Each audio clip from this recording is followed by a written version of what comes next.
It all comes out of sweat, right? It's gotta be. That's why people wear those trash bag suits. It's not sweat. That's those. I hate those suits.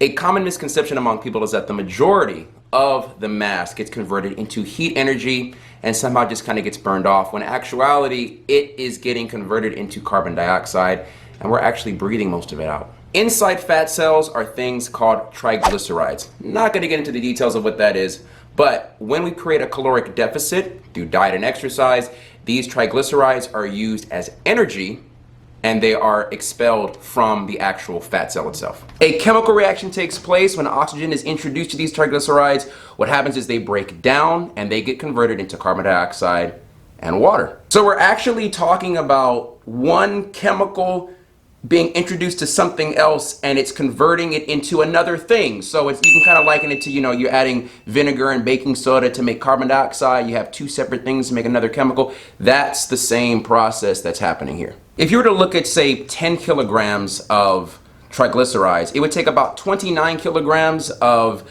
oxygen inhaled to produce about 28 kilograms of carbon dioxide, and you're going to be left over with about 11 kilograms of water. This water then becomes excreted through feces, urine, sweat, tears, and other bodily fluids. How does that break down as far as percentages go? Well, you're looking at about 84% is converted into carbon dioxide, about 16% is converted into water. Why does that matter? What's the big deal? Well, it lets us know that wearing trash bag suits or sitting in a sauna is not the secret to losing fat. You actually have to still exercise. Your body's burning energy all the time anyway. So if you're still fat, it's because you're eating stuff that's slowing down that caloric deficit, so you're always higher than you need to be. It has to be used as energy.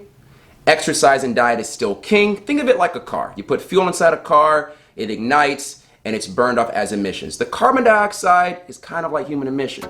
Basically the same thing. So it doesn't just vanish, it doesn't just get burned up like fuel. Yes, it's used as fuel, but we do have an actual chemical change that happens in the body. Hope that helps and gave you some information.